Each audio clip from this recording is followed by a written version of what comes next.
Hi, I'm Eleanor with New York City Center, and I'm Brian Stokes Mitchell, and I'm getting my clothes on. we're here from the dressing room. It doesn't sound right, does it?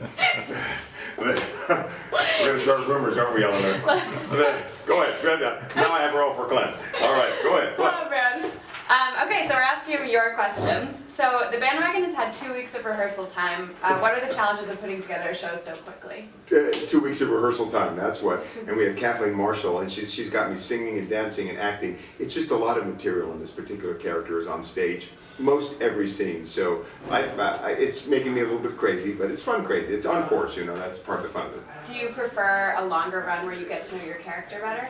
Well, there are different kinds of beasts, Everybody knows what encores is. Everybody knows we're putting the show together in 2 weeks. It's funny because in the show that we're putting together when we're doing the bandwagon, I'm bragging as the director, wow, we've put the show together in 3 weeks from scratch, a brand new show, and here we've done the same thing in 2 weeks. So what is your favorite role that you've done in the past? Wow, there's a lot of favorite roles. And I love the role of Don Quixote because he's kind of, we're kind of similar, I think, I think anybody who wants to be an artist for a living has this kind of quixotic mind and heart and spirit, because it's an impossible dream to become a successful artist. So I love that role an awful lot. And I also love Coal House Walker as well. So similar to that, what's your favorite encores role that you've done in the past? You know what, I think maybe Carnival might be it, and that was also directed by Kathleen, because we had puppets in it, and Anne Hathaway was in it as well, making, I think, her stage debut, and she was spectacular, and we just had a lot of fun. Who is one of your most memorable leading ladies?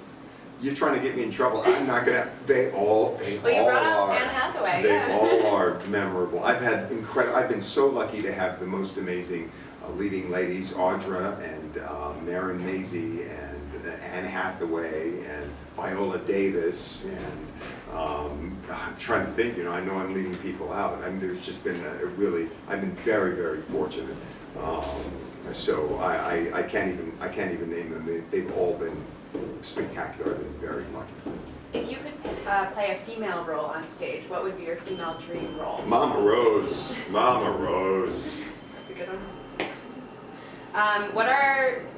What's your favorite song that you've ever performed? I have so many of them. One of my favorite songs, because I do my concert show all the time, and I close it with A Wonderful World. Mame or Hello Dolly? To play? Hello, Dolly. Generally. Stage or television? That's a hard one as well. What's great about television, when I started on Trapper John M.D.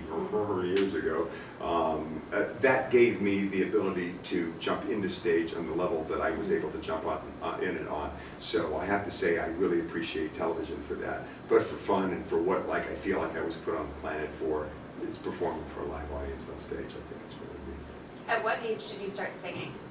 I was singing before I maybe was talking. I don't really remember. I remember singing duets with my brother John. He taught me harmony when I was maybe 2 or 3 years old. And I thought, just recently, how unusual that is for a kid that young to be doing that. But what an unusual thing for my brother to teach me, who was only 3 years older than me. Right. He was 5 years old teaching me to sing harmony. We had a singing group, the two of us together. We were the Charlton Brothers. Heard of us?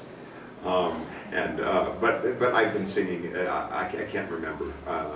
I started singing way young. Well, similar to that, how do you stay so young? People want to know. You know what's interesting? You know what I think keeps people young? The arts keep people young. Being in the arts really keeps you young, because you have to have this kind of curious young spirit. I think to do any art well, you can't be closed. And I think what happens is when we start closing down, that's when we start getting kind of old and calcified and decrepit and aged. And people that are into the arts are open to life and are open to possibilities and open to new characters and are open to exploring everything, including dark characters, in addition to the light characters.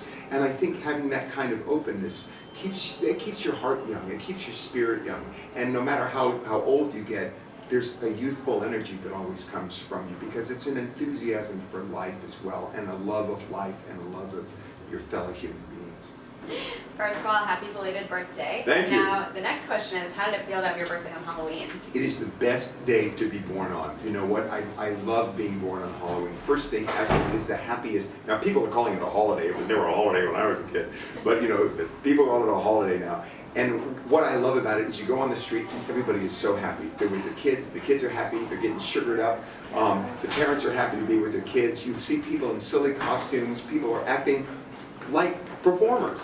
I say, you know, it's no wonder that I became an actor, because I was born on a day when people dress up in costumes and pretend to be other people. So it really is a spectacular day to be born. It's a fun holiday, and it's this holiday of imagination and possibility and becoming other people. So I just love it. I think it's the best birthday. I can't think of a better day. Hi, I'm Brian Stokes Mitchell. Come see the Bandwagon at City Center Encores. It's a terrific show. You can have a lot of fun.